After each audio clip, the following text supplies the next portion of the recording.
Buenas tardes, Manu, a vos y a todos los oyentes. Bueno, hoy tengo una invitada también, ¿no? Para no hablar yo siempre sola de este tema, que es un tema muy importante, que nos afecta a todos los argentinos y que dio la apertura, ¿no? a un gran debate. El debate nos atravesó a todos y a todas, digamos, a toda la sociedad, en todos los estratos, y la verdad me parece que eso es una de las cosas a rescatar, ¿no? de este tema. Hoy la sesión en el Senado arrancó a las 10 de la mañana, ¿no? Y se prevé que dure alrededor de 12 horas, ¿no? Con la cantidad de expositores que hay, que son en total 61 oradores, 54 que son expositores individuales y después los cierres por bloque, ¿no? Entre los que van a estar referentes de los bloques como Pichetto, Cristina Fernández de Kirchner, Naydenov, Rodríguez Sá, y entre otros senadores, ¿no? Que son bastante renombrados ya en la Cámara. La verdad es que este tema, lo vuelvo a decir, es un tema que abrió aguas en la sociedad, no generó otras grietas. Vamos a parafrasear al querido Jorge Lanata.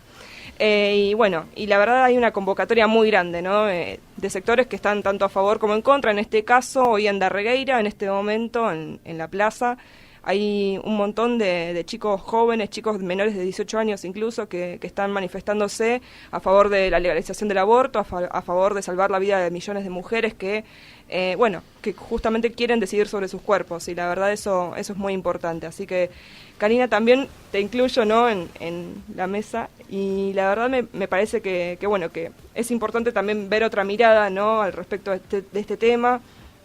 ¿Y cómo ves vos, ¿no?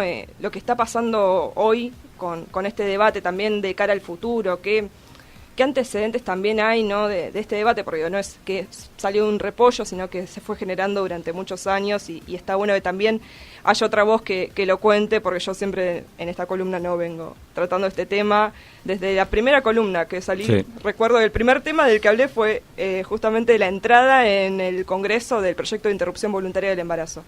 Así que Karina, te dejo todo tuyo. Bueno, primero, buenas tardes, y les agradezco, y te agradezco a vos, Ingrid, que sos la que me invitaste, a acompañarte acá en esta columna.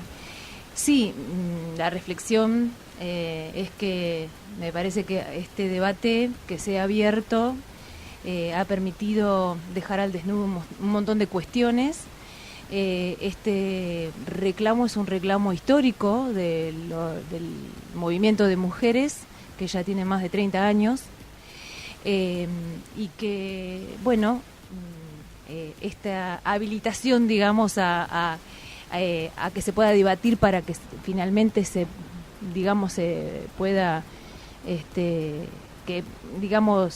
una ley, ¿no? Que se pueda implementar una ley que legalice esta práctica, ha sido como muy clarificador, y me parece que estamos en una instancia como que no hay retorno a donde hemos llegado. Yo creo que ha quedado en claro que ese movimiento, todo el movimiento de mujeres, no fue en vano todos estos reclamos, y creo que también el hecho de que, este gobierno haya habilitado ha sido un poco toda esa presión que se viene ejerciendo desde hace tanto tiempo, y que ha ido incrementando, porque desde el 3 de junio de 2015 del Ni Una Menos, y a partir de ahí, como todo el movimiento de mujeres se fue casi ampliando, y finalmente creo que es importante lo que tenemos que reflexionar, es como vos decís por ahí, en un marco de respeto, que a veces no es tan así, poder mostrar las distintas posturas. Creo que este movimiento es tan grande, donde hay no solamente mujeres trabajadoras, se han agregado e incrementado, actrices, músicos, los médicos, científicos. Son un conjunto de personas que apoyan esta realidad, porque creo que lo que ha quedado en claro es que, desde hace mucho tiempo el aborto está presente en la sociedad, existe.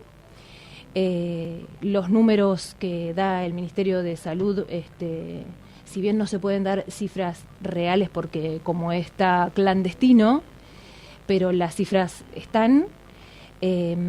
más o menos estimativas, pero son cifras importantes. El Ministerio de Salud principalmente... Sí, alrededor de 300.000 mujeres por año. Alrededor de 300.000 mujeres por año. La cifra principal de donde uno las toma es por un promedio de 80.000 mujeres externadas, que esa es una cifra real que la toma el Ministerio de Salud, externadas del sistema de salud, que han sido internadas justamente para tratarlas e inclusive salvarlas de la muerte, de los abortos clandestinos, esos que se practican en lugares que no son adecuados, en lugares donde no tienen la salubridad ni las condiciones que la mujer, condiciones dignas que se merecen. Sabemos que además hay una cantidad de mujeres que también abortan y que esas cifras no están porque pertenecen al sector privado que no da esas cifras. Inclusive también hay provincias que no quieren dar las cifras al Ministerio de Salud, están muy cerradas y y tienen mucha presión, principalmente de algunos sectores de la Iglesia, que eso también frena obviamente esos datos. Por lo tanto, todo se deducen esos 300.000, como vos decías, que está bien, o sea, en base a eso, las 80.000 externaciones, digamos, más todas las otras que no se alcanzan a contabilizar, pero más o menos eso sería en promedio. Sí, también remarcando, ¿no?, esto que vos decís, hay una deuda muy grande del Estado con las mujeres, hay una deuda muy grande de la democracia con las leyes que defiendan los derechos de las mujeres, ¿no? Sí. Digo, los derechos de las mujeres no se circunscriben solamente a votar, a tener la posibilidad de heredar incluso, ¿no? Sí. Que fue una de las leyes que también se reclamó. Justamente me parece que también hay que destacar algo que se me ponía en la cabeza, ¿no?, mientras vos hablabas, que es esto de, las ricas abortan en clínicas privadas, o por lo menos las personas que tienen la capacidad de acceder, ¿no?, a una intervención de este estilo, pero en clínicas privadas, y también las personas que por cuestiones, de pocos recursos o distintas cuestiones, ¿no?, que las llevan a ir a la clandestinidad, pero en la clandestinidad justamente con la insalubridad que eso conlleva. Claro. Entonces, en ese sentido, por ello, lo que pensaba, ¿no?, es esto de hoy el debate en el Senado, sobre todo, también se estuvo planteando mucho, se estuvo tanteando bastante el tema de, no vamos a legalizar el aborto, pero sí lo vamos a despenalizar. Y hay una gran confusión respecto a esos dos términos, sí, ¿no? Porque, siempre tratemos de comunicarnos con la mayor sinceridad posible al oyente. La despenalización tiene que ver con que justamente esas personas que deciden abortar, que lo van a seguir decidiendo sea legal o no, sí, van a abortar y justamente no van a tener ninguna condena judicial al respecto, pero las condiciones de desigualdad en el acceso a la salud pública, porque este tema justamente lo venimos diciendo ya hace varios meses y hace varios años en realidad, sí, es un tema de salud pública, sí, no es un tema de convicciones, no es un tema de otra índole. Sí. Entonces, justamente legalizarlo implica que garanticemos el acceso, ¿no?, a todas aquellas que justamente desean abortar, sea legal o no, y eso creo que es lo que más hay que destacar en el debate y que no se confunda sobre todo. Es el punto más importante. Claro. Es el punto más importante. Sí, nosotros tenemos un ejemplo muy cercano que es Uruguay, que nos lleva la delantera, pero en Uruguay no es legal, en Uruguay justamente no es legal, sino no punible. Claro. Entonces ahí hay una diferencia entre ser legal o ser despenalizado, que ahí está la diferencia, porque inclusive yo veo, ¿no?, que hay mucha gente que en las redes sociales sube un video donde Mujica comenta cómo es la situación en Uruguay. Hay una diferencia muy grande con lo que vos decís, Ingrid, inclusive, ¿qué pasa en Uruguay? A las mujeres que están decididas a abortar, se las invita primero a pasar por una serie de procesos, sí, es decir, de pensar, de reflexionar, y en el último, para continuar con su embarazo, con ese acompañamiento para que finalmente puedan decidir. Sí, hay todo un protocolo. Hay un protocolo. Entonces, finalmente es tanta la presión que muchas mujeres terminan presionadas a tener a su hijo, que es muy distinto a lo legal. Es decir, lo legal, vos tomás esa determinación y nadie te presiona a tener que acompañar a ver que cambies la decisión. Me parece que lo que acá hay que defender es el derecho a la mujer a decidir. La madre va a ser madre cuando lo decida, y cuando se la presiona a que tenga un hijo, en realidad para una mujer eso es una tortura. Presionar a alguien y es utilizar a las mujeres como si fueran incubadoras, es decir, digamos, tienen que llegar a término con un embarazo que no desean por diferentes motivos, por lo que decíamos hoy, que en general por ahí hay algunos sectores de la iglesia que lo niegan, pero en general las mujeres que mueren por abortos clandestinos son justamente las mujeres de menores recursos que adoptan, digamos, ciertos mecanismos que no son los de la los más salubres. Los más salubres, y no solamente eso, mientras el aborto siga clandestino, las mujeres también son perseguidas, criminalizadas, encarceladas, como el caso de Belén en Tucumán, que Belén es una joven que no es un nombre, digamos, es como un nombre... Sí, es un alias, podríamos decir. Claro. Para protegerla, digamos. Bueno, ella llega a un hospital en Tucumán acompañada por su mamá, un hospital público de Tucumán, y allí la reciben en la guardia de salud, porque en algunos hospitales no solamente tienen guardia de salud, sino también tienen guardias de seguridad, y cuando se dan cuenta en la guardia de que está con un aborto en curso, la mandan al sector de ginecología, donde le practican el legrado. Cuando ella reacciona de la anestesia, se encuentra con que hay policías a su alrededor y automáticamente desde ahí va encarcelada. Así estuvo varios meses, y gracias al movimiento de mujeres que luchó a brazo partido para que ella pueda salir desde ese lugar, finalmente después de varios meses Belén pudo salir. Esa es una muestra clara de que hay un Estado que en estas condiciones criminaliza a la mujer, y que ese Estado, por un lado, que la precariza y que muchas veces la impulsa o la lleva a un punto digamos, de pobreza, de falta de recursos, y a veces en la desesperación terminan recurriendo a esta práctica, donde casi el 45% de las mujeres que recurren a esa práctica son madres, tienen hijos.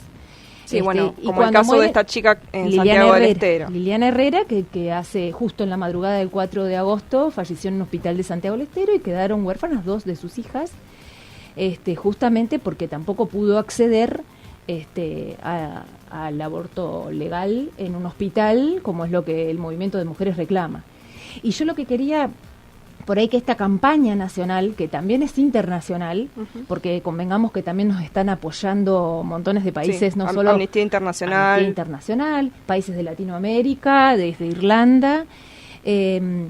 Esta campaña, que es por el aborto legal, seguro y gratuito, también tiene otros aspectos por los que se reclama. Primero es la educación sexual para poder decidir, anticonceptivos para no abortar, y finalmente el aborto legal para no morir. Sí, se habló mucho, ¿no?, en los debates, tanto en diputados como en senadores. Yo también lo había abordado en su momento, ¿no?, de esto de utilizar el aborto como un anticonceptivo más. Bueno, no, claramente es un argumento muy falaz de gente malintencionada, porque ni siquiera es gente que adscribe una postura, digamos, política, como es justamente la postura de los antiderechos, sino que tiene que ver justamente con un interés ya maligno, incluso, de desinformar a la población. Hoy en el debate en el Senado, no retomo un poco esto, la verdad hubo unos argumentos muy poco sólidos, sobre todo, por ejemplo, de Esteban Bullrich, diciendo que el proyecto era malo y que por eso no lo iba a votar. Directamente dijo eso. Hay un montón de argumentos totalmente falaces, como que se va a abortar a un feto de 8 meses cuando el proyecto no contempla eso, que se utiliza el aborto eugenésico para niños con síndrome de Down, como Silvia Elías de Pérez, la senadora, dijo hace unas semanas atrás. La verdad es que el debate en ese sentido yo creo que está cargado de algunas cuestiones que tienen que ver con estas falacias y que tienen que ver también con la desinformación, y eso es, la verdad, algo bastante grave, porque en un marco, justamente como decía Karina al principio, de respeto, vamos a decirlo así entre comillas, porque la verdad es que hay sectores que claramente no respetan, que bueno, que ya lo hemos hablado también, que agreden físicamente, verbalmente. La verdad me parece interesante remarcar que el debate estuvo muy marcado por esas cuestiones de desinformación. Y por otro lado, retomando también lo que pasa acá en Darregueira, me parece que bueno, que el movimiento de mujeres que se está gestando en Darregueira está muy bueno, es un proceso muy interesante, son pibas jóvenes, pibas de menos de 18 años, que bueno, que se organizaron espontáneamente, sí. Eso hay que decirlo. Están ahí en la plaza, están organizando, digamos, con distintos afiches, con distintas expresiones, con un pañuelo gigante también en uno de los árboles de la plaza, e incluso con música, con bueno, gente que incluso quiera expresarlo verbalmente, ¿no? Lo que le parezca sobre este proyecto de ley que se está discutiendo en el Senado. Me parece que es algo que no es menor y que no tiene precedentes acá en el pueblo, ¿no? Que haya tanta organización de pibes tan chicos. Yo recuerdo que, bueno, no pasaron tantos años, ¿no? Desde que me fui de acá, pero digamos, cuando yo tenía la edad de esos pibes y se los decía hoy, ¿no? Y me sentía un poco abuela cuando se los decía, cuando no pasaba eso, pero bueno, que justamente que cuando yo tenía 16, 17 años, no había ese nivel de organización por ninguna cosa, digo, en discusiones como lo que, por ejemplo, era el matrimonio igualitario, claro, la ley de identidad de género, digo, un montón de leyes que fueron bastante discutidas, que otorgaban derechos también a sectores que fueron totalmente marginados, ¿no? Y también me parece que acá las redes sociales juegan un punto importante, porque uno puede claramente consumir o elegir por lo menos un poco más, abre un poco más la cabeza, bueno, si son bien utilizadas, ¿no? Eso también ayuda. Exacto. De hecho, la convocatoria, chiquitito, la convocatoria fue ayer a la noche. O sea, la organizaron estas pibas ayer a la noche y bueno. Y fue rápido. Fue muy rápido y hay mucha concurrencia, la verdad, en la plaza, algo que bueno, está muy bueno. Claro, yo lo que pienso que cuando esto surge, por algo surge, hay una necesidad. Es decir, nos tenemos que preguntar por qué. ¿Por qué surge esto? Lo mismo que por qué esto ha tomado digamos, esta descomunal cantidad de mujeres, ¿no? Que están reclamando y que están comprendiendo cuál es la realidad. Yo creo que hay que focalizarse principalmente en esto de la clandestinidad, porque digamos, ¿qué va a pasar hoy en el Senado? ¿Qué se va a resolver? ¿Qué van a hacer estos senadores? ¿Qué va a pasar con esta ley? Nos tenemos que preguntar. Y hay una cosa muy clara, porque yo por ahí, escuchando, leyendo, viendo o conversando con gente con una opinión contraria a la nuestra, que creen que si la ley no sale, entonces están protegiendo otra vida, porque bueno, no se legaliza el hecho de matar.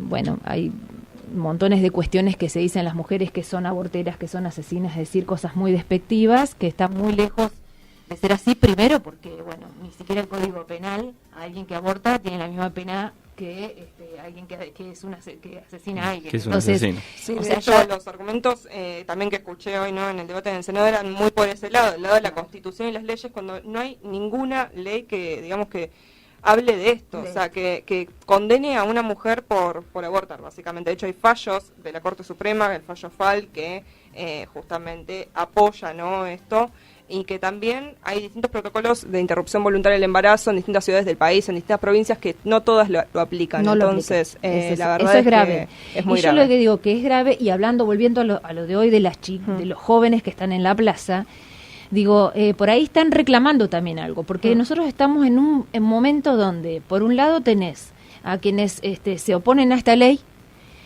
pero a su vez las mismas personas y el mismo sector que se opone a la ley también se opone, por ejemplo, a la educación sexual integral. Y también se opone a los métodos anticonceptivos. Por ejemplo, lo que tuvimos que escuchar hace poco en el Senado, de que los preservativos no protegen de nada. Sí, que el virus del HIV atraviesa la porcelana. Bueno, pero ahí me parece viene el lado religioso pesa, ¿no? Muchísimo, me parece, en ese grupo de gente. Claro, ese sector de gente. Es sin duda, es decir, vamos a decir abiertamente, es decir, en este país, la Iglesia Católica, también las iglesias evangélicas que estuvieron manifestándose el fin de semana, ya tienen su posición y están ejerciendo una enorme presión Y ellos defienden las dos vidas y defienden esto de que, bueno, que van a acompañar a esa mujer o persona gestante hasta que pueda llegar a término con su embarazo. Y en realidad sabemos que no va a ocurrir eso. Y si la ley no sale, va a quedar todo igual. No va a cambiar nada. No va a cambiar nada, el aborto va a continuar en la clandestinidad. Las mujeres van a seguir recurriendo a esta práctica porque evidentemente nosotros tenemos que preguntar qué está pasando, por qué. Entonces, algo también nos falta, es decir, la mujer tiene que poder decidir y evidentemente ya ha decidido la mujer. La mujer recurre a esta práctica, estamos hablando, como hablábamos recién, Ingrid, que no solamente por ahí son las mujeres de menores recursos, también las mujeres que tienen mayores recursos también lo hacen, pero a su vez, si nosotros tampoco podemos llevar a la práctica una ley de educación sexual integral, con perspectiva de género, donde los chicos puedan debatir, donde puedan hablar abiertamente, donde estén sumamente educados, informados en estos aspectos. Y luego el otro paso, que nos van a frenar en el tema de los preservativos, que el preservativo no sirve, que... un nivel de desinformación muy enorme, que es enorme. Parte de esto que contaba anteriormente. La verdad es que es gravísimo, porque frente a los jóvenes que inclusive se están formando, que se están informando, entonces estamos cerrando todos los caminos. Por un lado no se puede aprobar esta ley porque no defendemos las dos vidas y por otro lado tampoco la educación sexual, tampoco los métodos anticonceptivos, es decir, el nivel de hipocresía es enorme. Yo eso es lo que veo, que nosotros me parece que este movimiento ha crecido de mujeres porque lo que se trata es de luchar principalmente con esa hipocresía. Sí. Hay una realidad y hay que ver la realidad. La realidad no se va a poder cambiar y tampoco se va a poder ocultar. Lo que está y lo que hay que hacer es intervenir en esa realidad. Y sola, digamos, sin ley no va a disminuir la cantidad. No va a disminuir, no va a cambiar nada. Es como vos decís, es decir, la ley no se va a aprobar y nada va a cambiar. Las mujeres van a seguir abortando, van a seguir siendo criminalizadas, van a seguir siendo juzgadas, yendo presas, mutiladas, porque de hecho también terminan mutiladas. Que las terminan salvando en hospitales públicos, por eso que sabemos cifras de las externaciones. Sí, estaría bueno pensarlo de acá a años, digamos, con la ley aprobada, que vaya disminuyendo, que el aborto, digamos, sea el último recurso, pero el último recurso, porque hay que engranar otras cosas ahí antes. Lo que pasa que a mí me parece que si saliera la ley, me parece que todo el sistema estaría obligado a implementar todo lo otro, es decir... También lo que es educación sexual integral. Hay quienes están presentando alguna ley de educación sexual integral con perspectiva de género para que sea casi prescriptiva, o sea, así como nosotros tenemos en el sistema educativo diseños con contenidos prescriptivos. Que esté ahí. Que esté ahí, que nadie pueda decir, no, yo esto no lo aplico, no. Que lo tenga que aplicar. Para todas las escuelas. Y bueno... me parece que eso tiene que ser así, pero eso es una responsabilidad siempre del Estado. Sí, sí. Es decir, el Estado tiene que intervenir ahí, porque si no nos encontramos con este límite. Y bueno, está muy bueno esto de que los jóvenes se manifiesten, porque todos los derechos se han conquistado, nadie regaló nada. Los derechos se conquistan y se conquistan en el espacio, saliendo de las casas, del espacio privado al espacio público, por eso decimos que muchos se conquistan en la calle y se conquistan afuera en un lugar de reunión y de un montón de gente que acá no solamente es el movimiento de mujeres, también hay muchos hombres que por ahí acompañan y que bueno, eso también está bien porque cuando hablamos de esta criminalización generalmente le toca a la mujer, pero en general cuando hay un embarazo es producto de... Hay hombres que abortan de otra manera, claro, ¿no? No clínica, pero claro. La verdad es que, bueno, como una reflexión más final, ¿no? Como para ir cerrando, vos decías hoy, no hay vuelta atrás en este debate. Claro. Y creo que, bueno, coincido plenamente, ¿no? En este sentido, porque realmente se apruebe o no la ley, digo, de hecho los pronósticos, el poloteo famoso está... siendo bastante pesimista, ¿no? Para quienes estamos a favor de la legalización de la interrupción voluntaria del embarazo, es 38 senadores en contra, 31 a favor, una abstención y un ausente. Y una persona que todavía está sin definir. Así que, bueno, la cosa está medio complicada claramente para que se apruebe esta ley, pero me parece que rescatar esto, no hay vuelta atrás en el debate, no hay vuelta atrás en, digamos, esta juventud que sale a la calle a pelear por sus derechos.